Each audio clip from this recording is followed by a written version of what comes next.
السلام علیکم ورحمۃ اللہ وبرکاتہ۔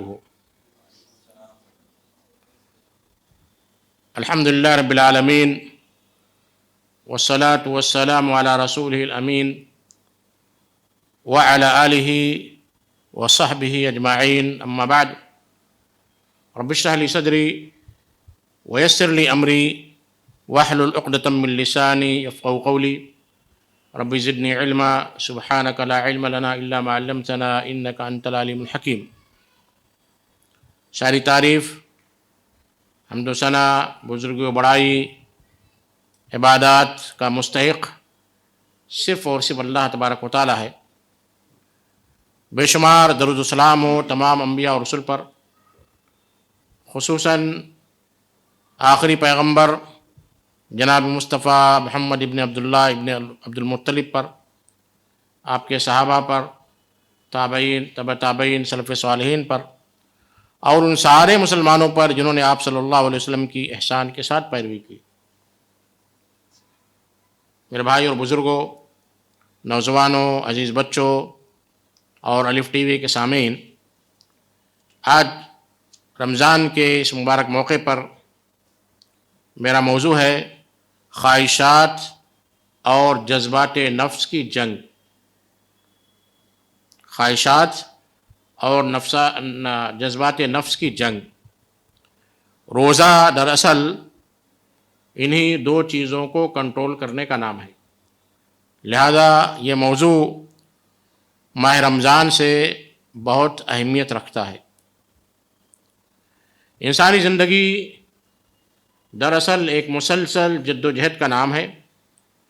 یہ جد و جہد کبھی بیرونی حالات سے ہوتی ہے، دشمنوں سے مقابلہ ہوتا ہے، یا غیروں سے مقابلہ ہوتا ہے، باہری کوئی پریشانی یا کوئی دشواری آتی ہے، اور کبھی اپنے باطن کے ساتھ مقابلہ ہوتا ہے، نفس کے ساتھ مقابلہ ہوتا ہے۔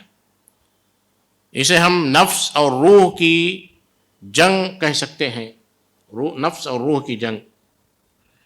انسان کے اندر خواہشات یہ فطری چیز ہے، جذبات، دل کا میلان، رجحان، یہ سب پایا جاتا ہے۔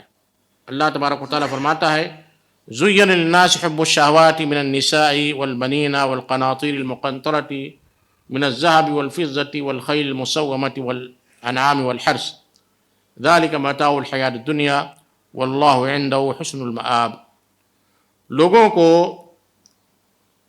شہوات خوشنما بنا دی گئی ہے، خواہ و مال کی ہو، عورتوں کی ہو، زر کی ہو، زمین کی ہو، سواری کی ہو۔ خیل مسومہ اس زمانے میں گھوڑے سواری کے لیے استعمال کیے جاتے تھے، اس لیے آج ہم کہہ سکتے گاڑی کی ہو، بنگلے کی ہو، مکان کی ہو، یا مال زیادہ سے زیادہ جمع کرنے، والقناطر المقنطرۃ من الذهب والفضہ، زیادہ سے زیادہ مال، سونا چاندی جمع کرنے کی خواہش ہو۔ یہ ساری چیزیں ہیں، یہ انسان کے لیے مزین کر دی گئی، خوشنما بنا دی گئی ہے۔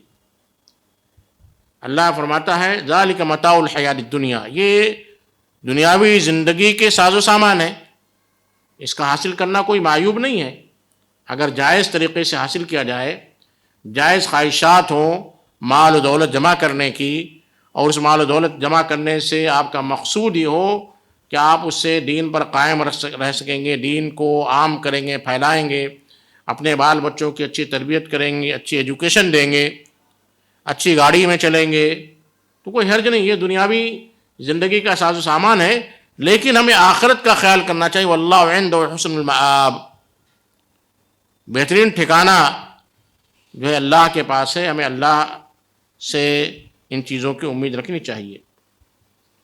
یہ ساری خواہشات اگر اللہ تبارک و تعالیٰ کی ہدایات کے مطابق ہو تو انسان بلندیوں پہ پہنچ جاتا ہے۔ مال خوب جمع کر رہا ہے اور اللہ کے راستے میں خرچ کر رہا ہے، مال جمع کر رہا ہے، بیوی بچوں پر خرچ کر رہا ہے، مال جمع کر رہا ہے، اسے اللہ کے راستے میں لگا رہا ہے۔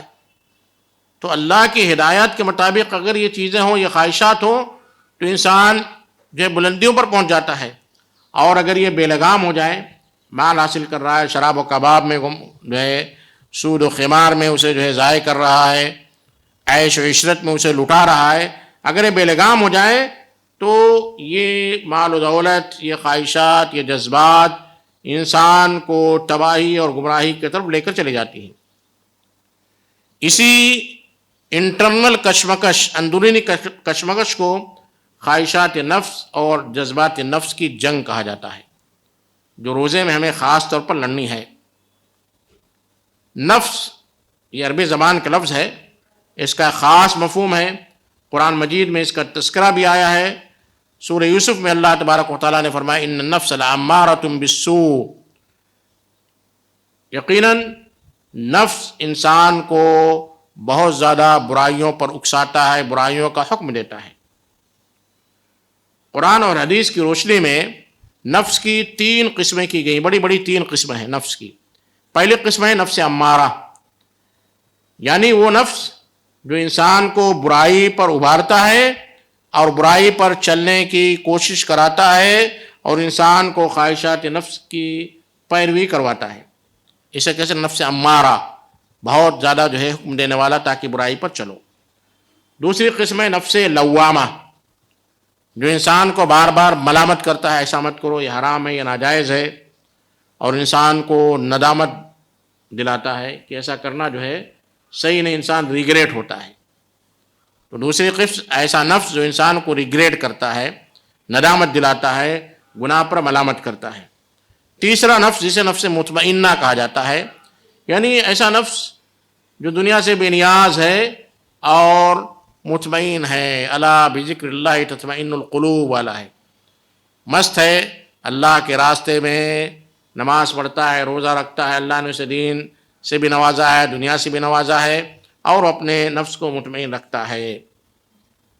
اللہ تبارک و تعالیٰ نے سورۃ الفجر میں فرمایا یا ایھا النفس المطمئنہ، یا ایھا النفس المطمئنہ ارجعی الی ربک راضیۃ مرضیہ، اے نفس مطمئنہ تو اپنے پروردگار کی طرف خوش ہو کر اور خوش کر کے راضی ہو جا۔ یہ دراصل نفس کی اصلی کامیابی کا اعلان ہے، جو جنگ میں کامیاب ہو گیا، جنگ میں سرخرو ہو گیا۔ خواہشات کی حقیقت کیا ہے؟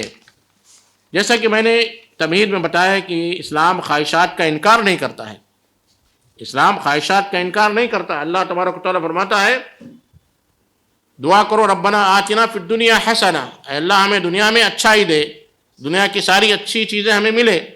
تو خواہشات نفس کا انکار نہیں کرتا ہے، یہ انسان کی بنیادی ضرورت ہے، بھوک ہے، پیاس ہے، محبت ہے، مال کی طلب ہے، شہرت کی خواہش ہے، یہ ساری چیزیں خواہشات میں داخل ہے، اور یہ ساری چیزیں انسانی فطرت کا حصہ ہے، اس سے کوئی بھی شخص بھاگ نہیں سکتا ہے، یہ انسانی فطرت کا حصہ ہے۔ مگر مسئلہ کب پیدا ہوتا ہے؟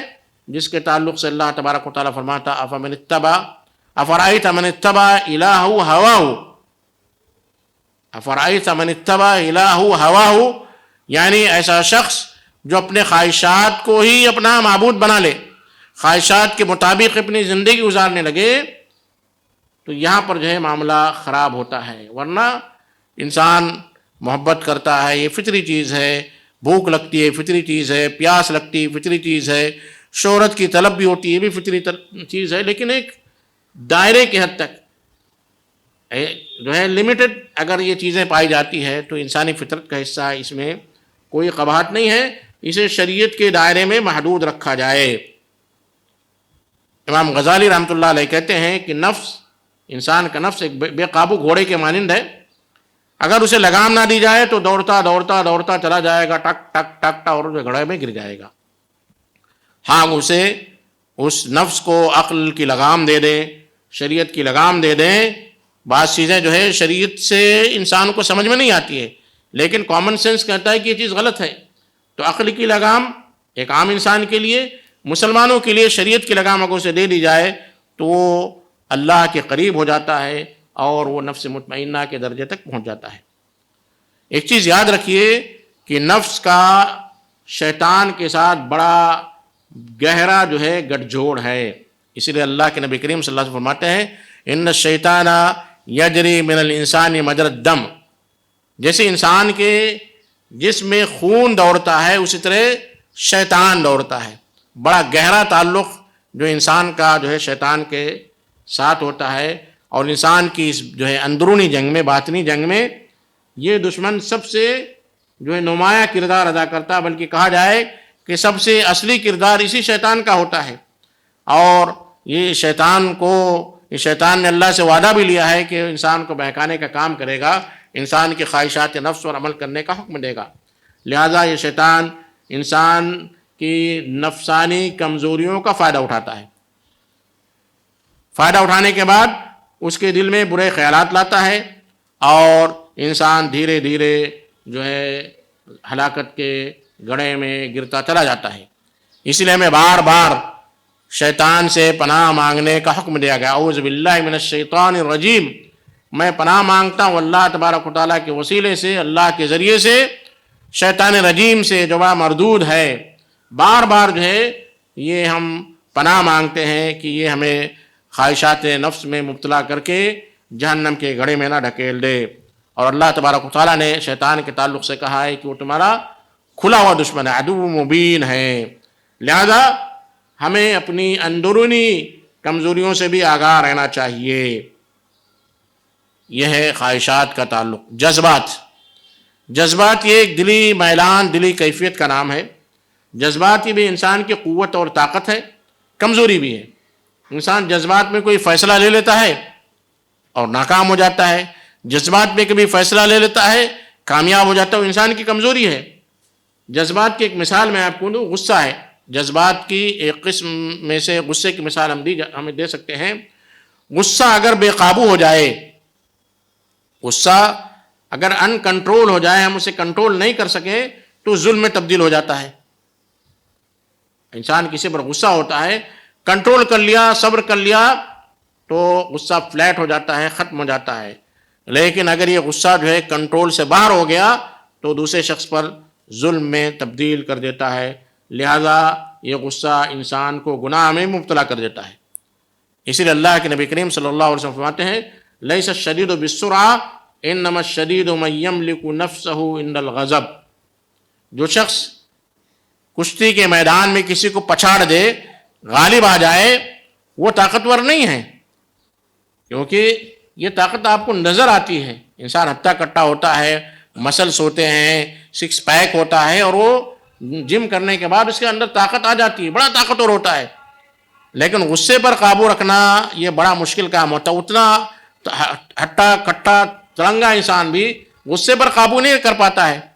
تو معلوم ہوا کہ حقیقت میں طاقت کا مظاہرہ اگر کرنا ہو، طاقت کو دکھانا ہو، طاقت کو ثابت کرنا ہو تو غصے پر انسان جو ہے قابو رکھے، اور جب غصے پر قابو رکھے گا تو حقیقت میں وہ اپنے نفس کو مغلوب کر دیتا اور اس کا جو ہے نفس اس پر غالب آ جاتا ہے، اور وہ اس طرح جو ہے انسان گناہوں کے دلدل سے بچ جاتا ہے، ایک دوسرے پر ظلم کرنے سے بچ جاتا ہے۔ اسی لیے ایک حدیث میں، اگرچہ کہ وہ حدیث بالکل صحیح نہیں ہے، حسن کے درجے تک پہنچتی ہے، بعض لوگ اس پر کلام بھی کرتے ہیں، لیکن میں اسے ذکر کر دوں کہ اخلاق کی تعلیم دینے والے جو علماء ہوتے ہیں، جو اخلاق کی تعلیم دیتے ہیں، واعظین کہا جاتا ہے۔ واعظین جو کبھی کبھی جو ہے من گھڑت حدیثیں بھی پیش کر دیتے ہیں تاکہ لوگ جو ہے اسلام کے قریب آئیں، اچھا عمل کرنے لگیں، تو یہ حدیث ان کے یہاں ذکر کی جاتی ہے کہ نفس کے خلاف جہاد کرنا ہے، جہاد اکبر ہے۔ یہ حدیث 100% صحیح نہیں ہے، اس سند میں کلام ہے، لیکن حقیقت میں ہے یہ چیز، نفس سے خلاف جہاد کرنا یہ سب سے بڑا جہاد ہے، سب سے بڑا جہاد۔ انسان کا نفس انسان کو برائی پر ابھارتا ہے، اس پر کنٹرول کر لینا ہی یہ سب سے بڑا جہاد ہے۔ انسان اپنی نیک خواہشات کو اللہ اور اللہ کے رسول کے فرمان کے مطابق گزار دے اور برے خواہشات سے، برے جذبات سے بچ جائے، یہ دراصل انسان کے لیے بڑا مشکل کام ہے، اور نفس کو قابو میں رکھنا بڑا مشکل ہے، اسی لیے اس کو جہاد اکبر کہا گیا ہے۔ اور روزہ دراصل اسی جذبات اور اسی غصے، ایسی خواہشات نفسانی کو قابو کرنے کے لیے فرض قرار دیا گیا ہے، تاکہ جب انسان روزہ رکھے گا اس کی طاقت تھوڑی سی کمزور ہوگی، اس کا غصہ کم ہوگا، اسے غصہ کم آئے گا، اسے جو ہے فقیروں مسکینوں کا خیال ہوگا، تو اس طرح وہ اپنے نفس کو ایک انداز سے تربیت دے گا تاکہ وہ اس کا نفس جو ہے ان خواہشات نفسانی پر قابو پا لے۔ کیوں؟ اس کا طریقہ کیا ہے کہ غیر رمضان میں جو چیزیں حلال ہوتی ہیں، کھانا پینا حلال ہے، بیوی سے ہم بستری کرنا حلال ہے، ایک حلال چیز سے روک دیا گیا۔ رمضان کے مہینے میں ایک حرام چیز کو دن کی روشنی میں حرام قرار دے دیا گیا، کہا گیا کہ سورج فجر صادق کے بعد سے لے کر سورج کے غروب ہونے تک کھانا پینا اور بیوی سے ہم بستری کرنا یہ حرام ہے، جبکہ وہ حلال تھا۔ تو ایک حلال چیز کو حرام کر کے آپ کے نفسانی خواہشات کو قابو میں کیا جاتا ہے۔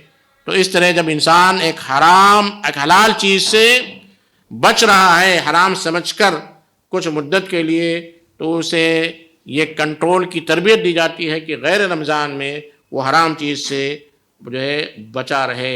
اسی لیے اللہ تبارک و تعالیٰ قرآن مجید میں فرماتا ہے وَأَمَّا مَنْ خَافَ مَقَامَ رَبِّهِ وَنَهَى النَّفْسَ عَنِ الْهَوَىٰ فَإِنَّ الْجَنَّةَ هِيَ الْمَأْوَىٰ، جس نے اپنے آپ کو، وہ شخص جو پروردگار کے سامنے کھڑے ہونے سے ڈرتا ہو کہ مجھے اللہ کو اپنا منہ دکھانا ہے، مجھے اللہ کے سامنے کھڑے ہونا ہے، اور اپنے نفس کو خواہشات نفسانی سے روک رکھتا ہے، بچتا ہے، تو یقیناً جنت اس کا ٹھکانہ ہوگا۔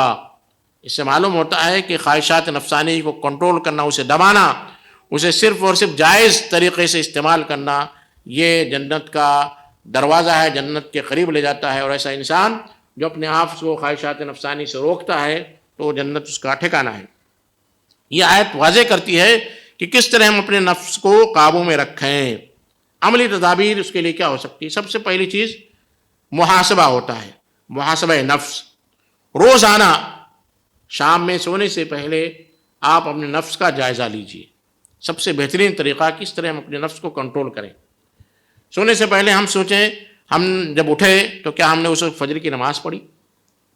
فجر کی نماز تو پڑھی، لیکن کیا جماعت کے ساتھ پڑھی؟ کیا سنت جو ہے فجر سے پہلے پڑھی؟ کیا اس کے بعد ہم نے قرآن مجید کی ایک دو آیت تلاوت کی؟ کیا اس کے بعد ہم نے بیوی بچوں کے حقوق ادا کیا؟ کیا ہم صحیح طور پر ذریعہ معاش حاصل کرنے کے لیے نکلے؟ کیا ہماری کمائی پوری آج کے دن کی حلال تھی یا نہیں؟ اور ہم جب گھر واپس ہوئے تو کیا ہماری 5 وقتہ نمازیں کمپلیٹ ہوئی یا نہیں؟ اس طرح اگر ہم نفس کا محاسبہ کریں گے تو یقیناً جو ہے ہمارے جذبات اور ہمارے خواہشات ہمارے کنٹرول میں رہیں گے۔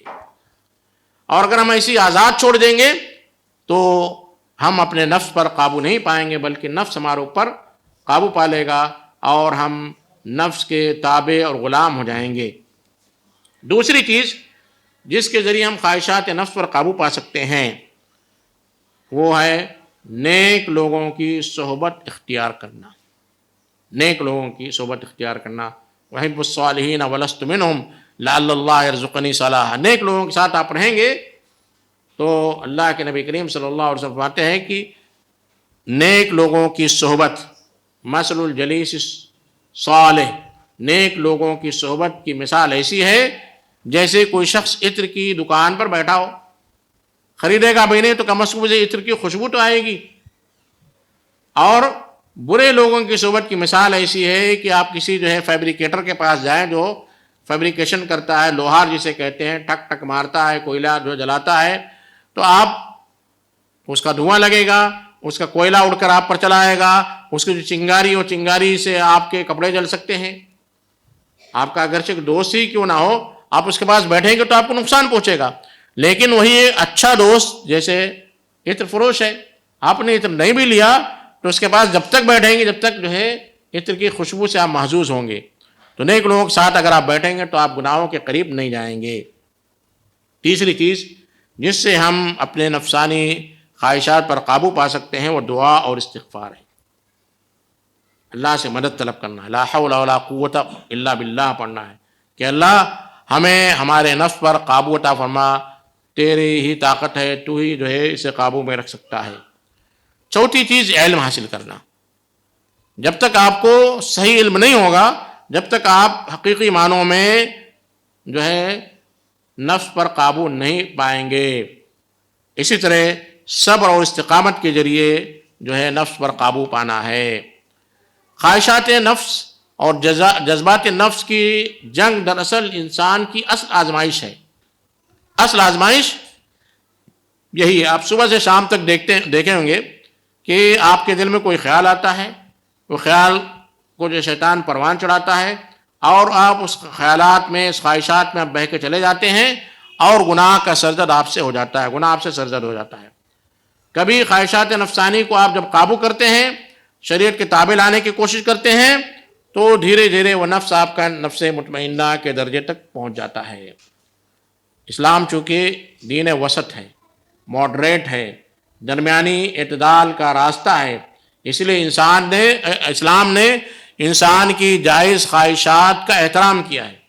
اللہ تبارک و تعالیٰ فرماتا ہے قل من حرم زینت اللہ التی اخرج لعبادہ والطیبات من الرزق، اے نبی آپ کہہ دیجئے کون ہے وہ، کون ہے بھائی وہ جو اللہ تبارک و تعالیٰ کے جائز کردہ چیزوں کو حرام قرار دیتا ہے،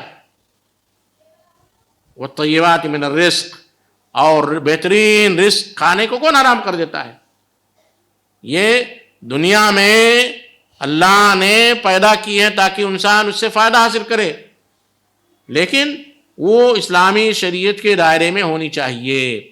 اسلامی شریعت کے دائرے میں اگر آپ 10 گاڑی بھی خریدتے ہیں، اللہ نے آپ کو پیسہ دیا ہے، اور زکوٰۃ نکالتے ہیں، حج اور عمرہ کرتے ہیں، فقیروں اور مسکینوں کی مدد کرتے ہیں، تو کوئی حرج نہیں ہے۔ یہ آپ کی جائز خواہشات ہیں اور یہ حرام نہیں ہے۔ اللہ تبارک و تعالیٰ نے اس کے تعلق سے بڑے سخت انداز میں فرمایا پوچھو کون ہے بھائی جو اللہ کی حلال کردہ چیزوں کو حرام قرار دیتا ہے؟ تو یہ چیزیں انسان کو اللہ کے قریب لے جانے کا ذریعہ بھی بن سکتی ہیں۔ جو اچھے کھانے ہیں، اچھا پہننا ہے، اچھا لباس ہے، یہ لباس انسان کو اللہ کے قریب لے جانے کا ذریعہ بھی بن سکتا ہے جب اسے آپ شریعت کی رہنمائی میں کریں۔ اسلام کے مطابق انسان صرف جسم کا نام نہیں ہے، صرف انسان کا جو جسم ہے وہ انسان کا نام نہیں، بلکہ جسم اور روح یہ دونوں چیزوں کا مجموعہ انسان ہے۔ روح کا تعلق اللہ کی طرف ہے، جبکہ نفس کا جھکاؤ دنیاوی خواہشات کی طرف ہوتا ہے۔ تو نفس اور روح کی جنگ چلتی رہتی ہے۔ جب روح غالب ہو جاتی ہے، جسے ہم کہتے ہیں روحانیت غالب ہو گئی، جسے ہم روحانیت کہتے ہیں، دراصل جب روح غالب ہوتی ہے تو انسان عبادت کی طرف مائل ہوتا ہے، اور جب نفس غالب ہوتا ہے تو گناہ، غرور اور تکبر کی طرف مائل ہوتا ہے۔ یہ دونوں کی کنٹینیو جنگ چلتے رہتی ہے۔ لہذا ہمیں اس جنگ میں قابو پانے کے لیے حکم دیا گیا کہ ہم اپنے اس جنگ پر جو ہے قابو پائیں، اور اس جنگ پہ قابو پانے سے پہلے ہمیں جاننا ہوگا کہ خواہشات کتنے انداز کی ہوتی ہیں، کس کس طرح کی ہوتی ہیں۔ تو اس تعلق سے بتایا جاتا ہے کہ خواہشات کو ہم 3 قسموں میں تقسیم کر سکتے ہیں۔ خواہشات، ایک ہے جسمانی خواہش، فزیکل ڈیزائرز جسے کہتے ہیں ہم، جسمانی خواہش، جیسے کھانا ہے، پینا ہے، نیند ہے، جن سے خواہش ہے، یہ سب فطری چیزیں ہیں اور اس کا وجود ضروری ہے۔ اگر کسی کے اندر بھوک پیاس نہ ہو تو انسان اب نارمل قرار دیا جاتا ہے کہ یہ نارمل نہیں ہے، یہ اس کے اندر یہ نارملٹی نہیں پائی جاتی، اسے ڈاکٹر کے پاس لے جایا جائے۔ کسی کے اندر جنسی خواہش نہیں ہے تو اسے بھی اب نارمل کہا جاتا ہے۔ تو یہ جسمانی خواہشات یہ انسانی فطرت کا تقاضا ہے۔ دوسری قسم خواہشات کی نفسانی خواہشات جسے کہا جاتا ہے، جیسے انسان مشہور ہونا چاہتا ہے، تعریف پسند کرتا ہے، غلبہ حاصل کرنا چاہتا ہے، انسان جو ہے صدر مدرس بننا چاہتا ہے، ٹیچر جیسے میں ہوں تو صدر مدرس بننا چاہوں گا، اگر جو ہے امام ہے تو پورے مسلیوں کے جو ہے ذہنوں پر قبضہ کرنا چاہتا ہے، متولی لوگ جو ہے مسلی متولی بننا چاہتے ہیں، اور عوام corporator, M L A, MPs بننا چاہتے ہیں۔ خواہش، غلبہ حاصل کرنے کی خواہش ہوتی ہے، اور ایک ملک دوسرے ملک پر غلبہ حاصل کرنے کی کوشش کرتا ہے، یہ خواہش ہے، یہ نفسانی خواہشت ہے۔ حسد ہوتا ہے، مقابلہ بازی ہوتی ہے، ساری جو ہے نفسانی خواہشات ہیں جو اکثر انسان کے دلوں میں پوشیدہ ہوتی ہیں، اکثر انسانوں کے دلوں میں۔ اور یہ خواہشات نفسانی اگر کنٹرول میں ہوتی ہے تو اس کی کوئی برائی نہیں ہے، لیکن کنٹرول سے باہر ہوتی ہے تو ریا، تکبر، غرور اور ناجائز طریقے سے مال ہڑپ کرنا، ناجائز طریقے سے ایک دوسرے پہ غلبہ حاصل کرنا، سیاست، مکاری، خیانت، یہ ساری بیماریاں اگر آپ نفسانی خواہشات پر قابو نہیں رکھتے ہیں تو یہ ساری بیماریاں دھیرے دھیرے آپ کے اندر آ جاتی ہیں۔ تیسری قسم مالی و مادی خواہش، میٹریل کی خواہش، مال کی خواہش، دولت کی خواہش، جائیداد کی خواہش، یہ خواہشات انسان کی فطری چیزیں ہیں، اور یہ کنٹرول میں اگر ہیں تو جائز ہے۔ اللہ تبارک و تعالیٰ سورۃ توبہ میں فرماتا ہے قل ان کان آباؤکم وابناؤکم وازواجکم وعشیرتکم واموال اقترفتموها وتجارة تخشون كسادها ومساكن ترضونها احب الیکم من اللہ ورسولہ وجہاد فی سبیلہ فتربصوا حتی یأتی اللہ بامرہ۔ یہ 7 چیزیں انسانی خواہشات کے لیے جائز ہیں۔ انسان کو اپنے باپ دادا سے محبت ہوتی ہے، اپنے خاندان سے محبت ہوتی ہے، اپنے بیٹوں سے محبت ہوتی ہے، اپنے اسپاؤسز سے محبت ہے، شوہر کو بیوی سے، بیوی کو شوہر سے محبت ہوتی ہے، اور جو ہے سسرالی رشتہ داروں سے محبت ہوتی ہے، چاچا بھتیجے کی محبت ہوتی ہے، ماموں بھانجے کی محبت ہوتی ہے، نانا نواسے کی محبت ہوتی ہے۔ ان کا تذکرہ اللہ تبارک و تعالیٰ سیکوینس میں کرتا ہے، آباؤکم و ابناؤکم و ازواجکم و عشیرتکم، تمہارا خاندان، خاندان میں ساری چیزیں آگئی جو محبت ہم آپس میں ایک دوسرے سے بانٹتے ہیں۔ واموال اقترفتموها، مال جو ہم کماتے ہیں، وہ تجارت تخشون کسادها، بزنس جس کے تعلق سے ہمیشہ ہم خوف میں مبتلا ہوتے ہیں۔ کیسا بزنس آپ کا؟ بڑا خراب چل رہا ہے، تخشون کسادها ومساکن ترضونها، گھر، ارے ہم تو اسی علاقے میں رہتے ہیں، اسی علاقے سے ہمیں محبت ہے، ہم نہیں جا سکتے ہیں، چاہے اس علاقے میں مسجد ہی نہیں ہے، اس علاقے میں اللہ کی آواز، اللہ اکبر کی آواز نہیں آ رہی ہے، ہم جو ہے ایک اسلامی سوسائٹی چھوڑ کر غیر اسلامی سوسائٹی میں، ان اسلامک سوسائٹی میں جا کر بس جاتے ہیں اپنا جو ہے اسٹیٹس بتانے کے لیے۔ اللہ تبارک و تعالیٰ فرماتا ہے کہ یہ 7 چیزیں احب الیکم من اللہ ورسولہ، اللہ اور اللہ کے رسول سے زیادہ محبوب ہیں۔ فتربصوا، ویٹ کرو، انتظار کو، ویٹ اینڈ واچ۔ اللہ ایسے لوگوں کو ہدایت نہیں دیتا ہے۔ آپ کے والد اگر نعوذ باللہ کفر میں، شرک میں مبتلا ہیں تو آپ کو صرف دنیا میں ان سے حسن سلوک کا حکم دیا گیا ہے، لیکن آپ کے وہ ایمانی باپ نہیں ہو سکتے ہیں۔ اسی طرح آپ جس شہر میں رہیں، جس خاندان میں زندگی گزار رہے ہیں، اگر اس خاندان اور اس شہر کی محبت آپ کے نزدیک اللہ اور اللہ کے رسول کے احکام سے زیادہ ہے تو یقینی معنوں میں ہم خسارے میں ہیں۔ یہ تیسری چیز ہے، اسلام ان ساری خواہشات کو ختم کرنے کا حکم نہیں دیتا ہے، بلکہ کہتا ہے احب الیکم من اللہ ورسولہ، اللہ اور اللہ کی رسول کی محبت سے زیادہ نہیں ہونی چاہیے۔ محبت کیجیے آپ، لیکن جہاں محبت کا ٹکراؤ ہو، ایسے میں اللہ اور اللہ کے رسول کی محبت کو ترجیح دینا ہے۔ یہ ہے نفس کی خواہشات کی 3 جو ہے قسمیں۔ اب سوال یہ پیدا ہوتا ہے کہ اسے قابو میں کیسا کیا جائے، کیسے اسے ہم کنٹرول کر سکتے ہیں۔ کنٹرول کرنے کا قرآن کا جو منہج ہے، محدثین اور مفسرین نے جو لکھا ہے، اس میں سب سے پہلی چیز یہ ہے کہ انسان اللہ کو یاد کرے۔ الا بذکر اللہ تطمئن القلوب، اللہ کو یاد کرنے سے جو ہے انسان کا دل مطمئن ہوتا ہے، نفسانی خواہشات و جذبات پر جو ہے قابو ہوتا ہے۔ دوسری چیز نماز ہے، ان الصلاۃ تنہی عن الفحشاء والمنکر، یقیناً نماز انسان کو بے حیائی اور برائی کے کاموں سے روکتی ہے، اور بے حیائی برائی کے کاموں پر ابھارتا کون ہے؟ انسان کا نفس، انسان کے خواہش، انسان کے جذبات۔ تو جب نماز ان ساری چیزوں سے روک دے گا تو یقینی معنوں میں معلوم ہوا کہ نماز اس کی بنیادی جڑ کو ہی کاٹ دے رہا ہے۔ تو نماز کے ذریعے ہم جو ہے اپنے نفس کی تربیت کر سکتے ہیں۔ تیسری چیز روزہ ہے۔ روزہ یہ سب سے بہترین ذریعہ ہے، کیونکہ روزے میں آپ نماز بھی پڑھتے ہیں، اللہ کے راستے میں خرچ بھی کرتے ہیں، روزہ بھی رکھتے ہیں، قرآن کی تلاوت بھی کرتے ہیں، اور بہت ساری عبادتوں کا جامع ہو جاتا ہے روزہ۔ تو یہ انسان کی نفس کی تربیت کے لیے بہترین ذریعہ ہے، اور اللہ تبارک و تعالیٰ سال میں ایک بار ہمیں یہ موقع عنایت فرماتا ہے کہ ہم اپنے نفس کی تربیت، عملی تربیت کر سکیں۔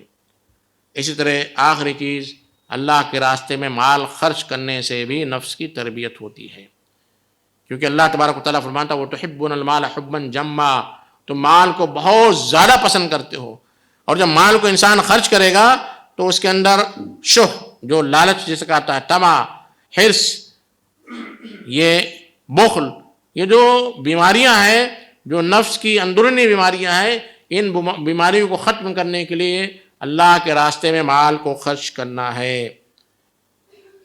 چوتھی چیز، اللہ کے نبی کریم صلی اللہ علیہ وسلم کی سیرت کا مطالعہ کرنا، کہ کس طرح اللہ کے نبی کریم صلی اللہ علیہ وسلم نے نفسانی خواہشات پر قابو پایا۔ آپ اللہ کے نبی کریم صلی اللہ علیہ وسلم کی پوری سیرت پڑھیے، 13 سال تک اللہ کے نبی کریم صلی اللہ علیہ وسلم نے مکے میں جو زندگی گزاری، کفار مکہ نے کتنا ستایا آپ کو، آپ کے صحابہ کو، آپ کی زندگی تنگ کر دیا، یہاں تک کہ مجبور ہو کر اللہ کے نبی کریم صلی اللہ علیہ وسلم مکہ سے مدینہ کی طرف ہجرت کر کے جا رہے ہیں، اتنا تنگ کیا۔ اب آپ دیکھیے کہ اللہ کے نبی کریم صلی اللہ علیہ وسلم جب فتح مکہ میں کفار مکہ پر قابو پا جاتے ہیں، اگر ہم اور آپ ہوتے تو کیا کرتے؟ آپ اس سچویشن کو، اس کیس کو ڈیل کیجئے، ریسرچ کیجئے کہ اگر ہم یا ہمارے دور کے مسلمان ہوتے یا ہم اور آپ ہوتے تو اس سچویشن میں کیا کرتے؟ جنہوں نے ہمیں اپنے گھر سے نکال دیا، جنہوں نے یہاں تک کہ حاملہ عورت کو جو ہے کہ حمل کو گرا دیا، جنہوں نے جو ہے صحابہ کرام کو تپتی ریت پر جو ہے لٹا دیا، جنہوں نے مختلف قسم سزائیں دی، غزوہ بدر ہوا، غزوہ احد ہوا، بہت ساری جنگیں ہوئی، اسے مسلمانوں کو ستانے کی کوئی بھی جو ہے کوشش نہیں چھوڑی۔ ساری کوششیں کرنے کے بعد جب اللہ کے نبی کریم صلی اللہ علیہ وسلم اس پر قابو پاتے ہیں تو آپ کے نفس کے کنٹرول کی جو انتہا دیکھیے کہ آپ صلی اللہ علیہ وسلم فرماتے ہیں اذهبوا فانتم الطلقاء، جاؤ سب تم آزاد ہو۔ آج کسی پہ لا تثریب علیکم اليوم، کوئی سوری بولنے کی ضرورت نہیں ہے، نو ریگریٹ بھی نہیں ہونا ہے، جاؤ سب کے سب آزاد ہو۔ یہ ایک اعلیٰ درجہ ہے اللہ کے نبی کریم صلی اللہ علیہ وسلم کے نفس پر قابو کرنے کا، یہ سیرت سے ہمیں یہ بات ملتی ہے۔ آج کے دور میں ہم اپنے نفسانی خواہشات پر، جذبات پر کیسے قابو رکھیں، جو بڑا چیلنجنگ دور ہے، بڑا چیلنجنگ دور ہے۔ آج نئی نئی قسم کی بیماریاں، نئی نئے قسم کے گناہ اور اس کے وسائل و ذرائع وجود میں آ رہے ہیں۔ خواہشات کو بھڑکانے والا سوشل میڈیا جو ہے آپ کے جیب میں ہمیشہ گھومتا ہے، یہاں تک کہ مسجدوں میں بھی وہ آلہ ہمارے جیب میں رہتا ہے، حج اور عمرے میں بھی وہ آلہ ہمیں جو ہے نفسانی خواہشات پر، تکبر پر، ریاکاری پر ابھارتا ہے۔ ایسے دور میں اشتہارات ہے، مادہ پرستی ہے، مقابلہ بازی کمپٹیشن کا دور ہے، اس دور میں، اس ہوڑ میں، شہرت کی ہوڑ میں کس طرح ہم اپنے نفسانی خواہشات کو قابو رکھیں، اس پر میں ذکر کر کے اپنی بات ختم کروں گا۔ اس میں سب سے پہلی چیز یہ ہے کہ ہم اپنی نیتوں کی اصلاح کر لیں۔ اللہ نے ہمیں اس دنیا میں جو پیدا کیا ہے، وما خلقت الجن والانس الا لیعبدون، اللہ نے ہمیں اپنی عبادت کے لیے اس دنیا میں پیدا کیا ہے، لہذا دنیا کے جو بھی وسائل و ذرائع ہیں ان وسائل ذرائع کو اللہ کی عبادت کے لیے استعمال کریں گے، اس سے زیادہ ہٹیں گے نہیں۔ دوسری چیز جو سب سے اہم جو ہے وہ یہ ہے کہ ہم اپنے وقت کی تنظیم کر لیں۔ لائف سٹائل ہمارا جو بدل چکا ہے کہ رات میں دیر سے سونا، صبح دیر سے اٹھنا، پھر اس کے بعد کیا ہوتا ہے، ہماری نمازیں فوت ہو جاتی ہیں، ہماری زندگی، ہمارے گھریلو تعلقات، ہمارے بچوں کے ساتھ ہمارے جو تعلقات ہیں وہ سارے تعلقات جو ہے خراب ہو جاتے ہیں، بگاڑ کا سبب ہوتے ہیں۔ اور یہ جب بگاڑ پیدا ہوتی ہے تو اس طرح نفس جو ہے الگ الگ انداز سے آپ کو بھڑکاتا ہے، الگ الگ قسم کے جذبات آپ کے اندر پیدا ہوتے ہیں، لہذا ہمیں بیکار کے کاموں سے جو ہے بچنا چاہیے۔ اور اللہ کے نبی کریم صلی اللہ علیہ وسلم نے اسی کی طرف اشارہ کیا تھا، نعمتانی مغبون فیہا کثیر من الناس الصحۃ والفراغ، دو نعمتیں اللہ کی ایسی ہیں جس کے تعلق سے ہر ایک بے پرواہ ہے، اس کو کچھ پڑی ہی نہیں ہے۔ صحت ہے، خوب کھا رہا ہے دوا کے، اسے اس چیز کا احساس ہی نہیں ہے کہ اس چیز سے اس کی صحت خراب ہو جائے گی، احساس ہی نہیں ہے۔ دوسری چیز ہے اسپیئر ٹائم، بڑا ٹائم ہے، ایگزام ابھی جو ہے اپریل میں، مارچ میں ہے، ابھی تو دسمبر چل رہا ہے، 3 مہینہ باقی ہے، 4 مہینہ باقی ہے، اور اس کے بعد جب ایگزام آ جاتا ہے تو کل ہے، پرسوں ہیں، یہ نعمتیں جب خط چھن جاتی ہیں تب انسان کو اس کا احساس ہوتا ہے۔ تو اپنے نفس کو قابو رکھنے کے لیے وقت کی پابندی کیجیے، وقت کو صحیح معنوں میں استعمال کیجیے۔ اللہ تبارک و تعالیٰ نے وقت کے تعلق سے بڑی تنبیہ کی ہے، وقت کے ہر پارٹ کی، ہر جز کی اللہ نے قسم کہی، واللیل اذا یغشا والنہار اذا تجلی، رات کی قسم، دن کی قسم، والضحیٰ چاش کی قسم، والعصر عصر کے وقت کی قسم، ساری جو ہے اوقات کی اللہ نے قسم کھائی، یہ بتانے کے لیے کہ وقت بڑی اہمیت ہے، اور انسان اپنے نفس کو قابو رکھنے کے لیے اگر وہ وقت کی تنظیم کر لیتا ہے، آرگنائز کر لیتا ہے، تو اس کا نفس قابو میں رہے گا۔ تیسری چیز، جیسا کہ اس سے پہلے بھی میں نے ذکر کیا، نیک لوگوں کی صحبت، علماء کے ساتھ رہنا، نیک لوگوں کی صحبت اختیار کرنا، علم اور مطالعہ کرنا، محاسبہ اور مراقبہ کرنا، اللہ سے دعا کرنا۔ میں اللہ سے دعا کرتا ہوں کہ اللہ تبارک و تعالی ہمیں اپنے نفس پر، اپنے جذبات پر قابو رکھنے کی توفیق عطا فرما، ہمارے نفس کو اللہ اور اللہ کے رسول کی شریعت کے مطابق جو گزارنے کی توفیق عطا فرما، آمین۔ والسلام علیکم ورحمۃ اللہ وبرکاتہ۔